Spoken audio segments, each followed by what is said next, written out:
Um, Colleagues, friends from the media, we have just completed a very productive discussion on India-Germany cooperation, on our relationship with the European Union, and we have exchanged views on regional, global, and multilateral issues.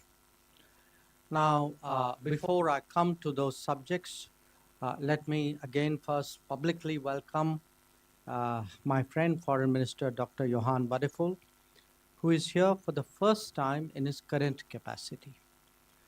I had the honor of being his guest this May, and between May and now, we have actually been regularly in touch in this intervening period. Now, I first got to know him when we met at the Munich Security Conference, which was well before he became foreign minister. And I must say, even then, I was impressed by his commitment to advancing the India-Germany strategic partnership. I'm very confident that that enthusiasm will now be applied by him fully in his new role. During the day today, we've had detailed discussions on various aspects of our ties. This includes our political cooperation, security and defense, economic relations, research and future technologies, climate and energy, as well as education, skilling, mobility, and people-to-people exchanges. So let me share with you some key points which came out of today's discussion. One, we greatly value the understanding that Germany has shown with regard to India's fight against terrorism. Minister Badifull has himself been explicit about our right to defend our people against terrorist attacks. Our parliamentary delegation that visited Germany in June after Operation Sindoor was also warmly received. Two, there's been an uptick in our defense and security cooperation. Germany participated in the Tarang Shakti air exercises last year, and its ships made port calls to Goa. Today, we agreed that such participation should be continued, indeed even expanded. In the past, we have had significant export control difficulties in the defense and security domain. I would like to express my appreciation today for the smoothening of these processes and more expeditious clearances. We also spoke about greater industry collaboration between our two countries in this context. Three, our two-way trade last year was almost 50 billion euros. Minister Badifull is on record. I saw one of his interviews where he said that he was very confident we will be doubling our trade. Let me assure him that India fully reciprocates that sentiment. It looks forward to working with the government, with the German government. And last year, I recall, we had a very successful conference in Delhi of APK, the German Industry Association. And I want to reiterate that we remain fully committed to continuously improving the ease of doing business in this country. And I assured the minister today that any concerns that German companies may have in India, coming to India, establishing themselves, working here, we would be prepared to give it special attention. For in the semiconductor manufacturing area, that has actually emerged as a particularly promising domain. We welcome German investments and GCCs. Indian talent can make a significant contribution to Germany's own expanding capabilities here. And I must say that the model of talent preparation and flow that Germany has evolved has been particularly effective. I would really commend our German colleagues for that. And we hope to see that scale up further. Five, we have just marked 50 years of our scientific collaboration. Intensifying that and linking it to industry is the task that we have set for ourselves. Our cyber and digital dialogues are also important. Minister Badifull visited the Indian Institute of Science in Bengaluru and also ISRO. And I'm very glad he did, because I think space cooperation has a lot of potential, and we again today agreed that it should be more aggressively explored. 6, on climate and energy. We have been working for the last few years on what's called the Green and Sustainable Development Partnership. Now, some of you would be aware that projects under this have included the Nagpur Metro Rail, green energy corridors in 5 states, and the integrated water transport project in Kochi. Our discussions today also covered green hydrogen, green energy financing, and biofuels. 7, we have seen good progress in education and mobility. I believe that the largest number of foreign students in Germany are now from India. On my last 2 visits to that country, I heard praise for our community's contribution from across the political spectrum in Germany. The skilled labor strategy released by the German government offers a very good framework for mutual benefit. We have also agreed on gratis visas for short-term school and college visits to further promote student exchanges. And 8, on consular issues, I should mention that I raised the issue of Ariha Shah, an Indian child who's been in foster care of German authorities for some time. I underlined to the minister that it is essential that her cultural rights are ensured and she grows up in Indian surroundings. So this matter needs to be resolved without further delay, and I think we've had some discussions today on that subject. Needless to say, we also did a review of the global situation, of regional issues, of multilateral. It included the Ukraine conflict, West Asia, Middle East, and the Indo-Pacific. These were very, very useful, and I must say I really appreciated Minister Badifull's insights on many of these subjects. So let me conclude by stressing today that we see the world facing the twin challenges of economic volatility and political uncertainty. We believe that a multipolar world with strategic autonomy can best respond through more intensive consultations and cooperation among key member states. It is in that spirit that I welcomed Minister Badifull and his delegation today, and I must again thank him for a very open, constructive, and positive approach to intensifying our strategic partnership. Thank you. Thank you, sir. May I now invite His Excellency Dr. Johan Badifull, Federal Minister of Foreign Affairs of the Federal Republic of Germany, to give his remarks to the media. Herzlichen Dank, meine sehr verehrten Damen und Herren, lieber Herr Kollege, lieber Chai.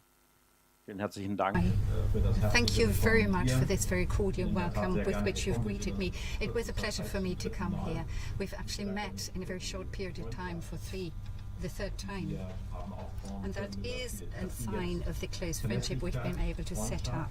Reliability, friendship, predictability are in times like these, in times of uncertainty, in times where we witness wars and conflicts, are of invaluable value in these times. And I personally acknowledge and consider it a strong signal of friendship and cooperation of both our countries, that we can engage in this spirit of trust and friendship, and that we can look back on a 25-year period of strategic cooperation between both our countries, and that we've been able to expand it at the personal level. I share your analysis completely, 100%, that this partnerships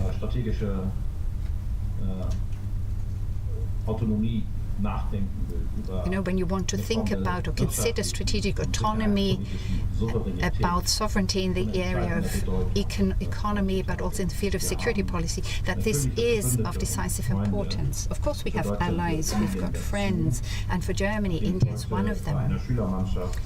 I had the pleasure today of, play hockey for a few minutes with a team of pupils. I wasn't very successful, though, I hasten to add.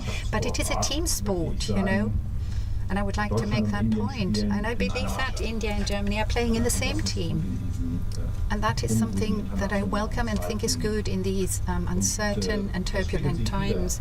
And this is reflected in the fact that we look back on 50 years of science cooperation and 60 years since we signed the bilateral cultural agreement. And it is reflected in so many other areas. We have the biannual intergovernmental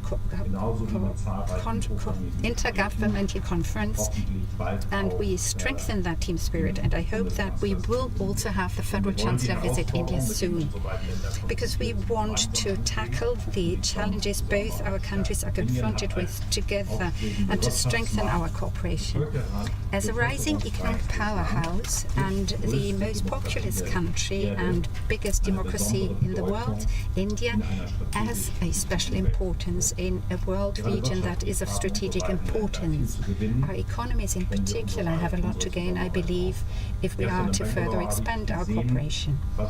I was in Bangalore yesterday and I saw for myself what an innovative powerhouse and technology center India has become.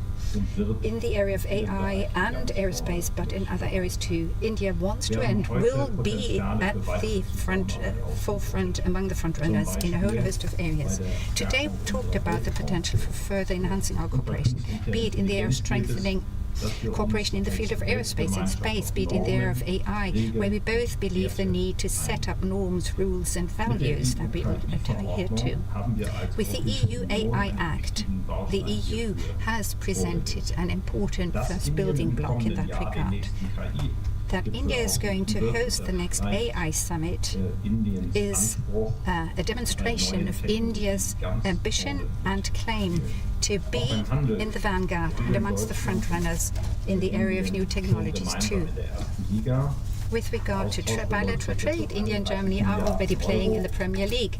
Germany, with a little under 31 billion euros of trade, has India as its most important trading partner. As I said to my colleague, we aim to double that.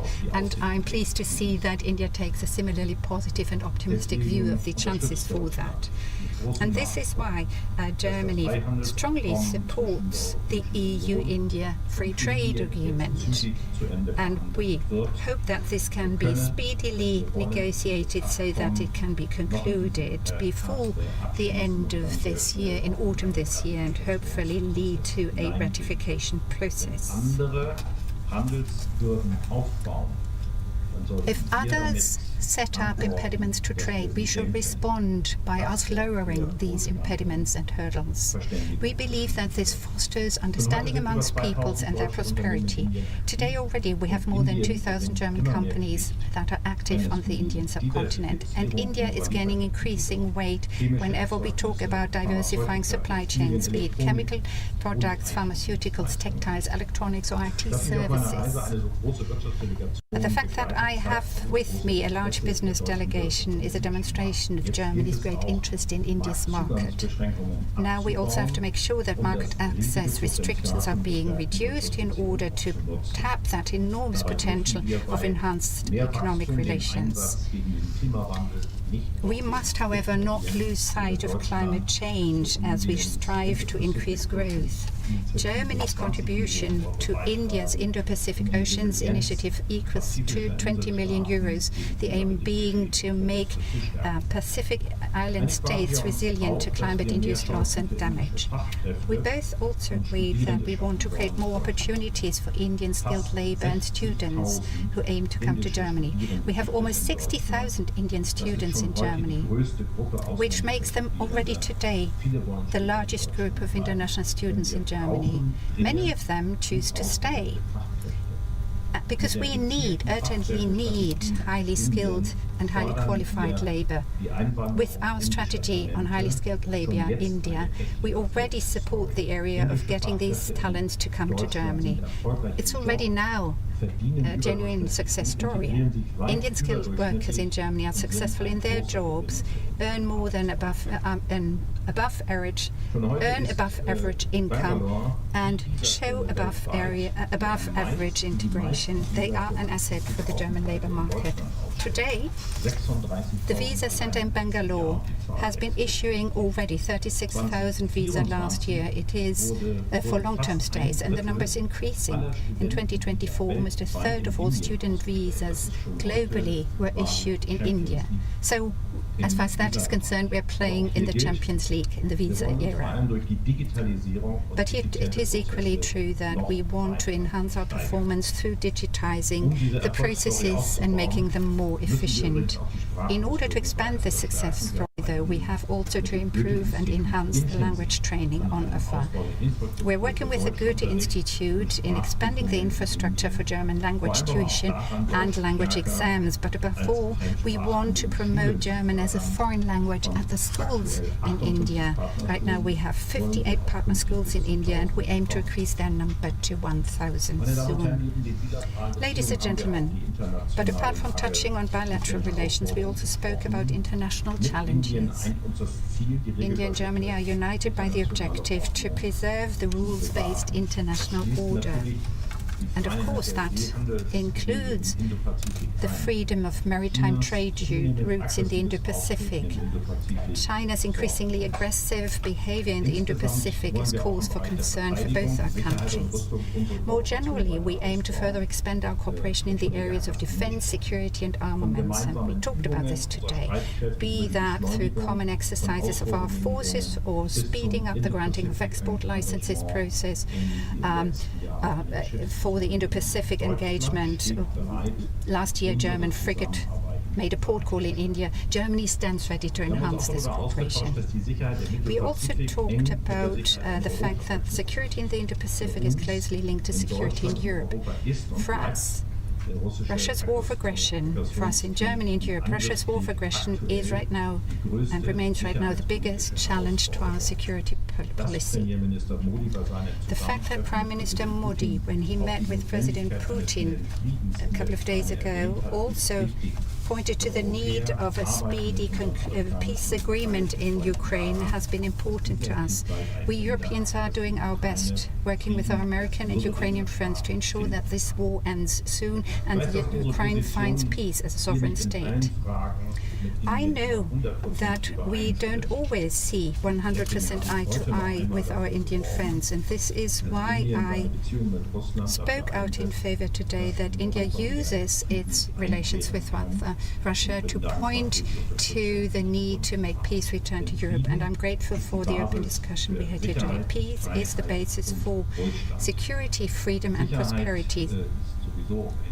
Security, anyway, or generally speaking, is and will remain a challenge for the future. And we are pleased that in the vicinity of India too, a ceasefire has come to apply. I assured you, dear colleague, that when it comes to India defending itself against terrorism, Germany continues to be firmly at your side. I look forward to our next exchange of views, probably on the fringes of the General Assembly of the United Nations, as early as in 3 weeks in New York. So, see you again soon. Thank you. Thank you, sir. We now open the floor for some questions. As you ask your question, please do identify yourself and your organization. So we have a question there. Please, Reza.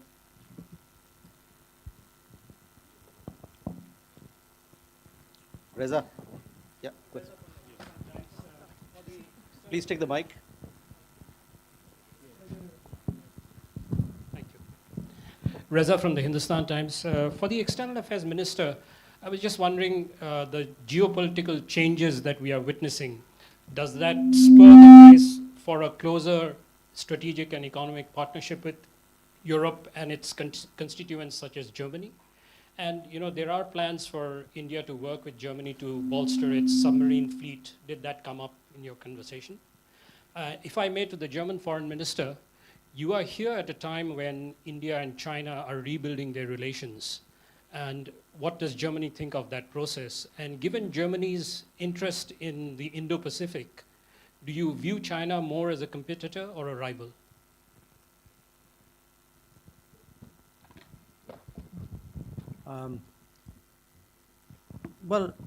I think definitely there's no question that the changes we see in the world today do influence our policies and do influence the manner in which we approach other countries. So we are seeing, very sweeping changes on the global strategic landscape. We're also seeing a lot of volatility on the global economic landscape. And I think together they make a very powerful case for India and the European Union and India and Germany to work much more closely with each other. Because we do believe that there's plenty of space there, economic space, technology space, I would even say political, strategic defense space there to be explored. So this is a relationship where there are, considerable possibilities for fairly rapid growth. Obviously, it won't happen by itself. Today, our conversation was mostly devoted to the bilateral part. You mentioned you referred to the submarines. Obviously, that was not something we would discuss in detail. We are the foreign ministers. That's something which is between the defense ministries. But we, for example, discussed, the faster clearances and growing defense trade between India and Germany, which has really gone up quite significantly. We discussed how to increase business, and there it's not just between India and Germany. The minister was good enough to assure me that Germany would put its full weight behind the FTA negotiations with the European Union as well. So bottom line answer is yes. There are big changes underway in the world. Those changes make a very compelling case for a deeper, stronger, wider India-Germany relationship. Ich habe ja schon heute gesagt, dass ich earlier today that I have a positive view of the development of Indo-Chinese relations, nor was it up to me, nor were I considering myself the person to pass judgment on this. This is a matter that pertains to the respective countries, and they are, of course, free to shape their relations as they desire. But we always welcome when two countries try to improve the understanding between themselves. We agree with India and many other countries that we need to defend the international rules-based order, and that we also have to defend it against China. At least that is our clear analysis. And because you used those words, and you did so correctly, Germany, like the European Union, has a clear position regarding China. For us, China is a partner in some areas. Think of climate protection.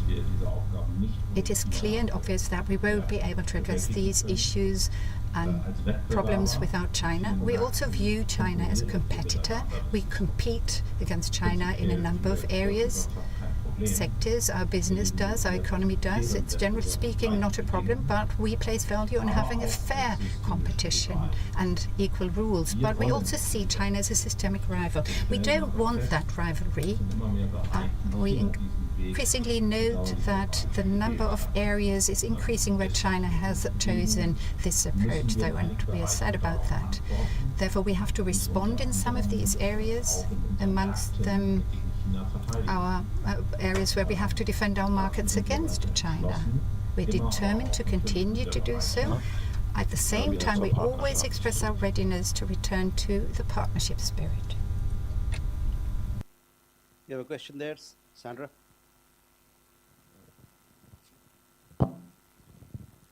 Thank you. Question to Mr. Jaishankar, please. India is balancing multiple relations, China, Russia, the United States of America. So how exactly does Germany fit into this balancing of strategic partnerships? Und eine Frage an Herrn Minister Badifull. Sie haben auf der Anreise nach Indien gesagt, dass Indien ein sehr wichtiger Partner ist für Deutschland, aber auch ein nicht immer einfacher Partner. Was genau würden Sie sich denn anders wünschen oder vielleicht besser wünschen? Danke.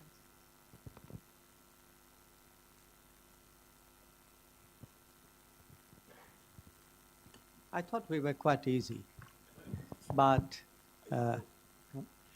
he agreed. But look, the fact is today, we have. I'm now speaking from an Indian perspective. We have important strategic relationships with a number of countries, and it's in the nature of global politics or global strategy today that each one of these relationships would be maintained and you would optimize them. So to me, both Germany in itself and Germany as the biggest country of the European Union are obviously central to the calculations and to the relationships that we have in the world. So, I mean, if you look at it by virtually any metric, I mean, whether it is economic, whether it is political, we were, among the other things we didn't get to mention here, except Johan did at the end of his remarks, we are two countries who are also, as part of the G4, trying to change the, trying to bring about a reform of the Security Council and of the UN itself. So, for us, this is an enormously important relationship. This relationship is growing in substance. And I can see at this time of uncertainties that actually it has a greater value. It's a very steady relationship.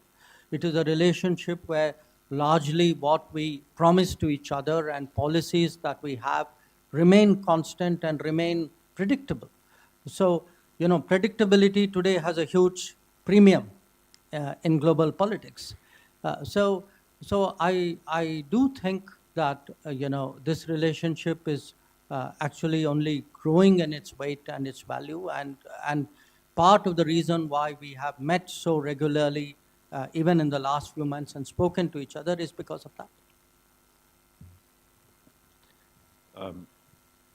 Kann die gleichen Worte. You've taken the words out of my mouth, so basically I'm repeating them in German now, saying what you said. You could say,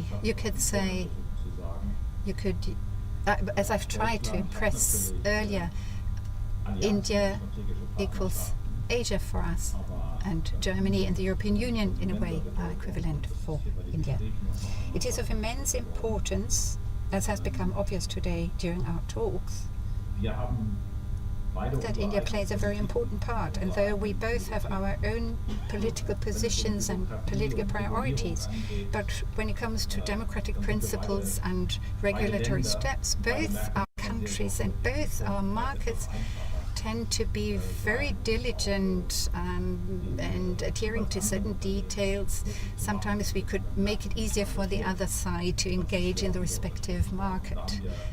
And we've underlined that in our discussions today, and I think we both have our homework to do in that regard. When you look at the history of India, it is more than obvious that at the time when I was young and went to school and later studied at university, I got to know India as a non-aligned country. Of course, that has left its mark on this country and distinguishes this country from Germany, which has always been a part of NATO, part of the Western world. And during the Cold War, we were in confrontation with the then Soviet Union. And unfortunately, and I deplore that fact, because we thought we'd overcome that, but we are back in a situation, we've not been able to overcome this, back in a situation where we're confronting Russia, have a confrontation between Russia and the European and Europe, because international law is being violated there. We find us again in this situation, and India finds itself in a different situation. So that is a challenge to talk about these matters, or rather not to talk about these matters, but to always reach a perfect agreement on all of these issues. But that's obvious, that's what is to be expected, and I don't think it's something bad, because in so many other areas we totally agree, and we have this reliability and predictability of the respective partner country, which plays such an enormous part, and of which we know that this is a clear political stance of India to contribute to bringing about a process for peace in Ukraine as quickly as possible. Again, here we see eye to eye. And I try to convey that when I traveled here. But I totally agree with my colleague that this talk has not only been an easygoing talk, it has been also very fruitful, and it took place in a spirit of friendship. And I returned to Germany much encouraged as a consequence.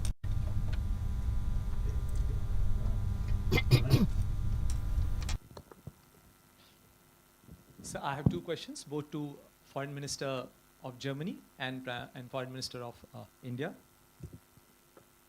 So, Mr. Badifull, my question to you is that on Russia-Ukraine conflict, do you support the idea of using tariffs as a tool to on third country to persuade or to pressure Russia and Ukraine to bring a ceasefire? And are you only, Germany and Europe, only working with that Mr. Donald Trump-led ceasefire initiative, or you have come with some new ideas to work with countries like India, with whom President Putin and President Zelensky both are keeping active contacts?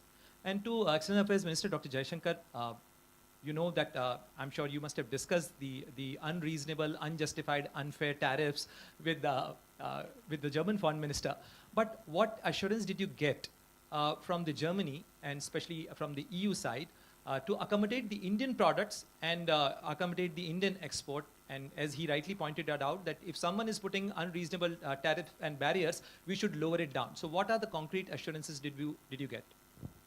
We'll take one more question. So please go ahead.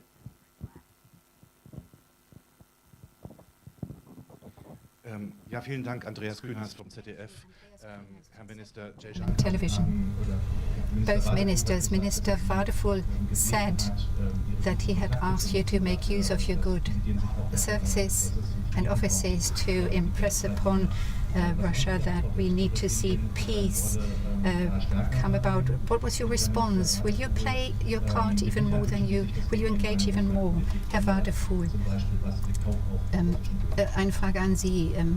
Wird die Position Indiens sich ändern, was den Erwerb von russischem Öl anbetrifft? Ja, ich fange gerne an. Also, I'm happy to begin. wir verfolgen ja in diesem Konflikt In this conflict, von vornherein eine Politik. we have right from the outset been pursuing a policy that has the objective of Den Verhandlungsweg finden. Russia and Ukraine following the path of negotiations. However, what we have noticed of late is that despite the enormous efforts that the American president has invested, Russia has not been willing to sit down at the negotiating table, whereas the Ukrainian President Zelensky, has expressed his immediate readiness to negotiate and sit down at the negotiation table. In a way, it has taken a first step. And we're talking a country that has been attacked without it having done anything to trigger that attack. The only demand is that weapons fall silent, no more than that. And I think that that is a reasonable precondition for people to engage in serious and genuine peace negotiations. As far as that is concerned, that is a clear German approach and European approach, that we want to do whatever we can to make President Putin sit down at the negotiating table. As far as Europe is concerned, this includes sanctions being imposed on Russia. We have not used tariffs, but it was sanctions that we have imposed on Russia, so as to ensure that Russia, which has to fund its war, will be less able to do so. As we took certain steps and measures, there have been several packages of sanctions that we've imposed, amongst them the so-called oil price cap. The purpose being that we want to withdraw the financial basis that Russia has and that enables it to wage this war. But at the same time, it has been of great importance to us to ensure that there are no bottlenecks when it comes to countries supplying itself with the energy they need, and that there are no unreasonable increases in prices.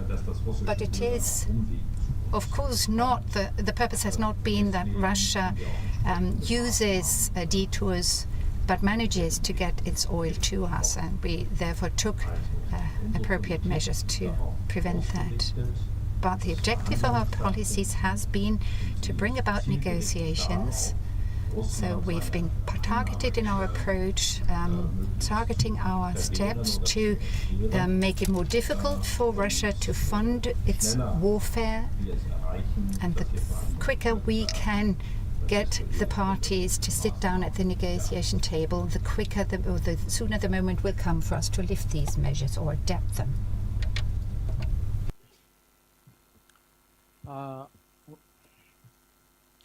Regarding what we discussed between India and Europe and India and Germany on economic issues, trade issues.